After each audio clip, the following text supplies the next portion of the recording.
So I cut out a couple minutes at the beginning because I was using the automatic voice capture that Xbox Game Bar uses, and it was very bad, and I wouldn't have been able to edit it.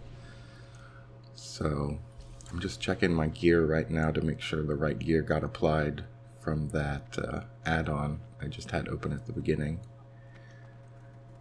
And we're about to start the trash of Onyxia's lair. So I go to apply some poisons to my weapons, and I found out, so you see I'm clicking on them, but when I click on my weapons, they're not applying. It's supposed to just be click and click. I found out that the Xbox Game Bar, when you open it up initially, there are overlay boxes along the left and right side and along the top, but they're not there right now. So for some reason, they still act as if they're there, so I can't click on a bunch of stuff on screen. It'll happen in a little bit as well. But this was the first time I was ever using it, so I don't know if maybe I had some setting wrong or what.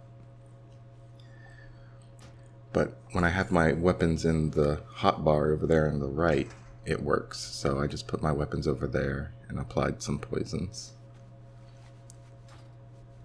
They're such a small amount of my damage, I don't know why I even made a big deal about it, but I'm running in, and usually melee doesn't fight on this trash because it does a bunch of AoE damage. As you'll see, my health bar there on the left is going down pretty fast, but since it's only me and the tank taking damage, the healers can kind of take care of me, but I still run out when I get really low, just to be safe, so I don't die.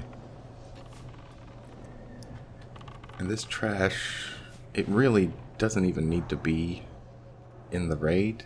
It's very trivial. I mean, we only have 20 people. This is a 40-man raid.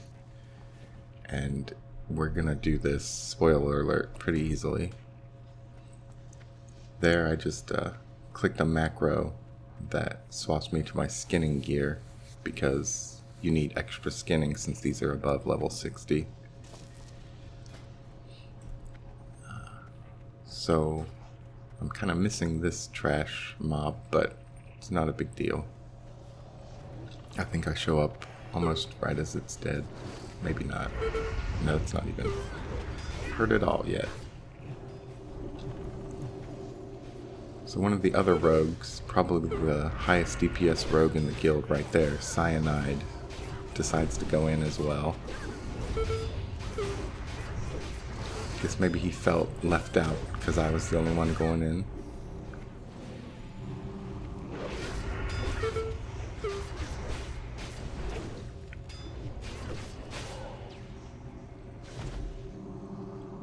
So I guess maybe I should mention some of the stuff on screen. There on the right, where it says Mage Noob and Moose Farmer, that's the DPS meters, just showing what everybody's doing on every pull. I'm dark. Not doing that great on this trash, but who cares? And yeah, that fourth trash mob you don't even need to fight, so this trash is kind of meaningless.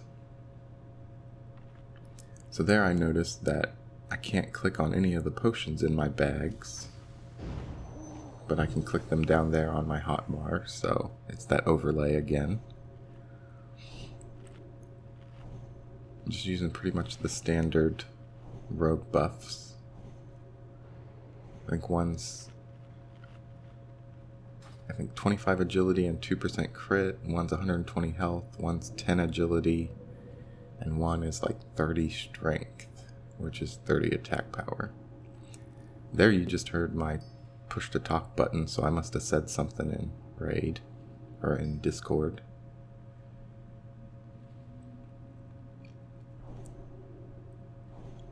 I need to get some greater fire protection potions made, and I actually just gave the warrior Shake and Bake that recipe a few days before, and I forgot that I needed to get them made, so I think here in a second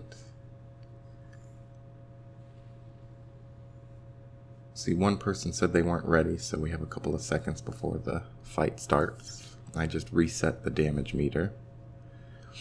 And right there on the bottom is Tiny Threat, which tells you if you're about to pull threat on a boss.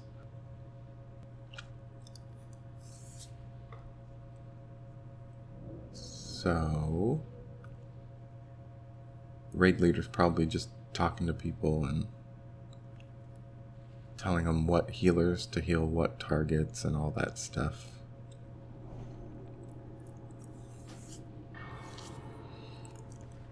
There's somebody complaining about the buffs they got. Here I'm trading that shake and bake my items, but I can't click on anything, so it's being a pain in the ass to put them in the trade.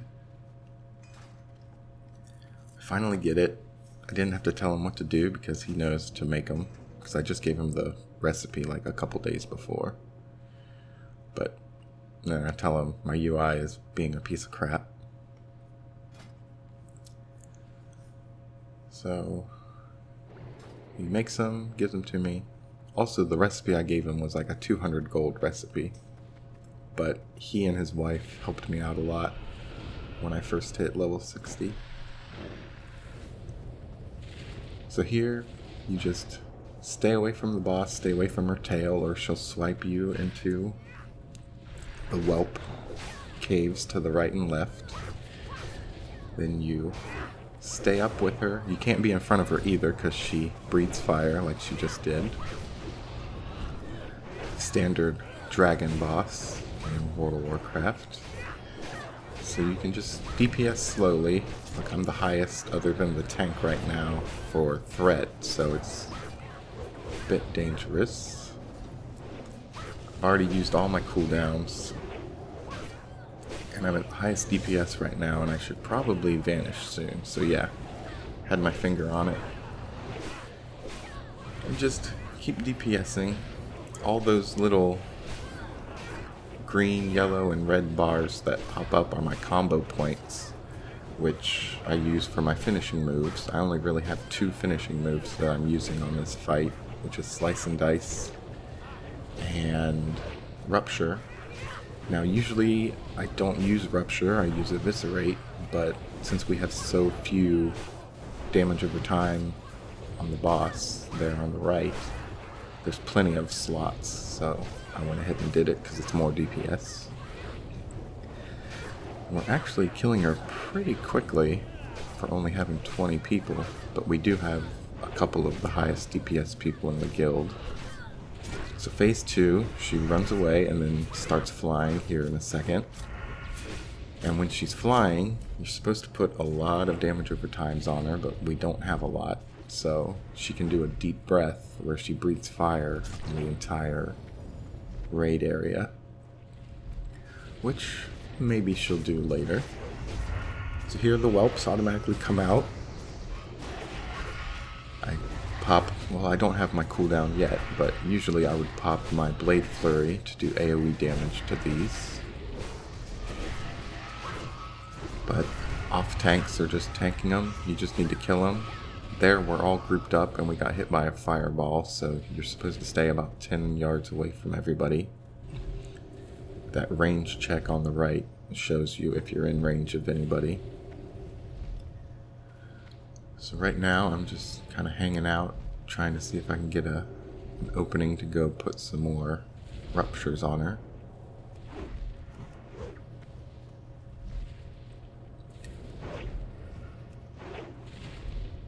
This is a pretty boring phase for melee fighters because you can't really do much. There, I had used one of my greater fire protection potions, so that fireball usually does 2,000 damage. It didn't do anything because I absorbed it. There, I got full combo points, put another rupture on her.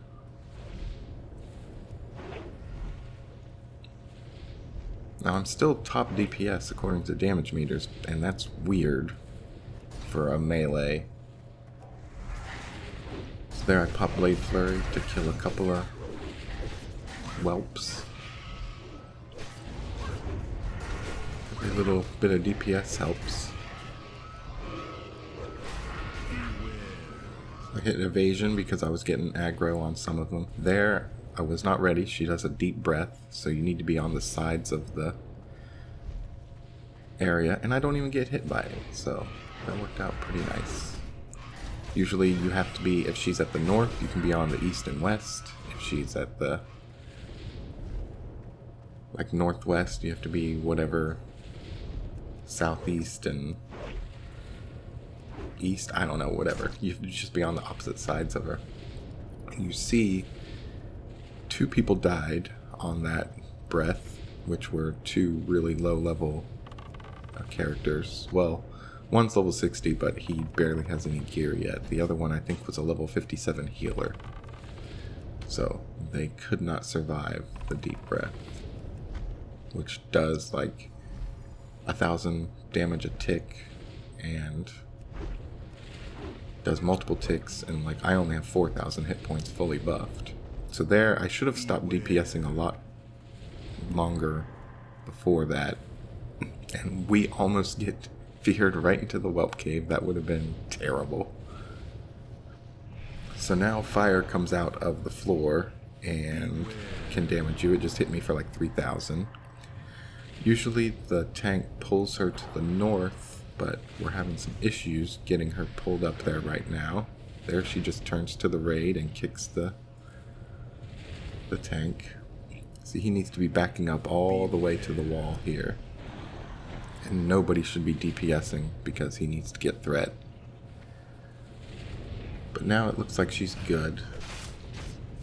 I just run right through her legs so she doesn't breathe on me or tail swipe me. And there you can see he has about 16,000 threat, so I can start DPSing now. Almost get tail swipe there. Somebody got knocked into the whelps on the other side, so there the whelps came in, killed a healer. That's why they're a spirit healer there. AoE down the whelps really quick and get back on the boss. I wasted some of my cooldown time there, but not a big deal. I'm still on top in DPS, which I don't know how, because I didn't DPS for a while there. Here, every time she bellowing roars, I try to run to the left just a little bit so that I don't get feared back into the whelp cave. We're pretty far away from it, but it can happen. So now we have a lot of people dead. 1, 2, 3, 4, 5, 6, 7 people are dead out of 20. And 1, 2, 3, 4, 5 of them are DPS, one's a tank, one's a healer. So we have plenty of heals, but a lot of DPS is dead. So that's probably why I'm on the top. So from here, it's basically, I don't know what percent, what is that? 20%? A little less than 20%. You just need to stay alive and kill her. Like nothing changes for the rest of the fight unless somebody gets knocked into a whelp cave. Everybody just needs to DPS. Some mages seem to have a lot of mana. Moose Farmer should be pumping out some more frost bolts. But yeah, I mean, what else? So I guess I never mentioned those icons. There's 4 icons right now. They're all the debuffs and buffs that are important to me that I program in to show up so I know when they're down and when they're up.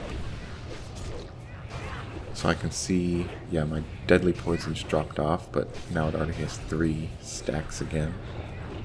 Got my slice and dice, the sunder armor, got deadly poison and rupture. And yep, she's just about dead. I think at one point I might have yelled at the tank to not let Sunder Armor drop off.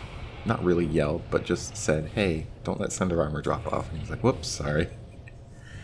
So yeah, that took 8 minutes. And our fastest time was 3.5 minutes. So we had 40 people when it was 3.5 minutes. But 20 people took a lot longer. So she's dead.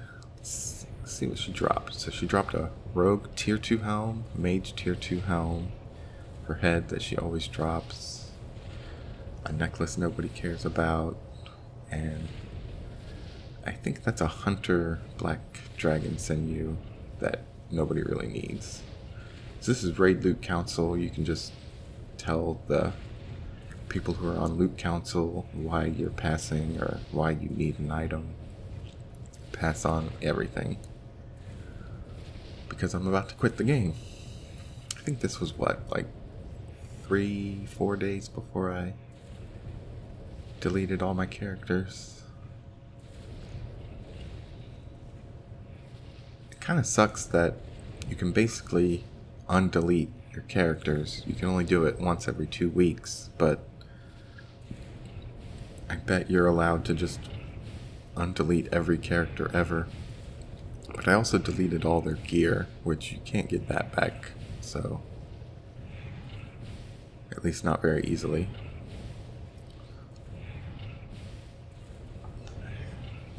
Just letting people in guild chat know what dropped. I have to stick around till the end of the loot because I need to skin the boss, which I was actually going to keep the scales that she drops and try to sell them on the auction house on a different character, but I decided not to do that. I just sent them to the guild bank like normal. The money was just going to go to random people. But one of the rogues in the group, Stabbin', is really lucky because all 3 of the other rogues, Sleepy Panda, me, and Cyanide, all already have the tier 2 helm. So he's literally the only person in the raid that can use it, and this is, I think, his first raid ever. So yeah, he's wearing really bad gear. Or really low level gear, I'll say. But he has Hand of Justice, which I never got.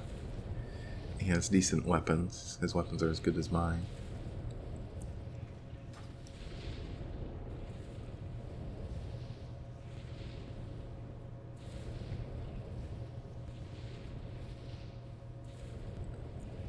So this is one thing I don't or didn't like about this guild's loot system, because they do loot council, which means you do a kind of a hidden roll, and then they see everybody who rolls on it, and then they vote amongst themselves on who gets what items. There, I'm trying to pull it up, but I can't see it. There, Stabbin' got his Bloodfang hood. I think I whisper to him here in a second. But yeah, loot council, it just takes too long. They should know who's getting what as soon as things drop. Like, they should just have like a spreadsheet that's like, hey, this person's next in line for this if they're in the raid. But I'm not the guild leader, so I don't make that kind of decision. Yeah, that neck, it's kind of a tank neck. It's weird. It's not really good, so I think they just gave it to him in case.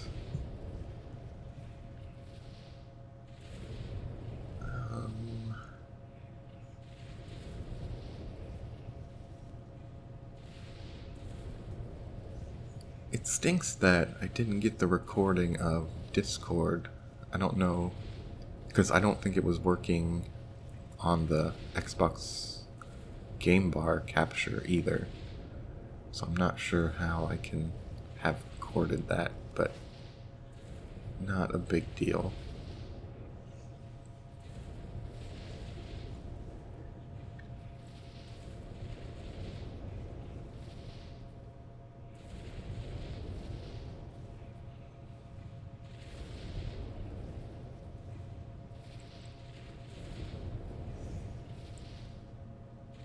Oh, and I just remembered, I do give the Onyxia scales directly to the raid leader. I was keeping some other raid item that I'd gotten earlier in the week that I ended up just sending to the guild bank. They were only like 15 gold each, so it wasn't going to be a huge sale if I ever did sell them. I checked the loot on the boss because I'm just waiting to skin this thing so I can leave. I think I'm literally the only person in the raid that can skin the boss. I think we only have like 4 people in the entire guild that have the right items.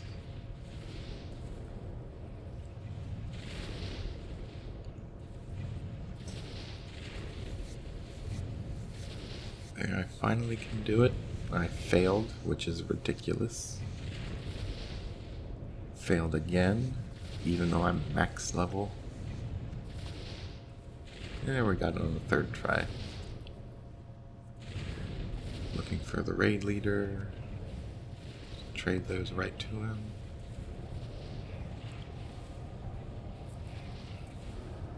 I want him to trade so I can take that portal, but he doesn't trade until the portal's gone. Luckily, one of the mages stayed and makes a new portal. And there I realized I wasn't wearing my highest level helm during the fight for some reason. I think my add-on that I was messing with at the beginning, I didn't click it before we started. So, we're done with the raid. This is my last ever World of Warcraft raid. Didn't expect that. I thought I was going to get to go to one more raid. But it's not like I would have gone for any reason other than just helping. So yeah, here I'm looking for Stabin, I think, just to congratulate him on his item.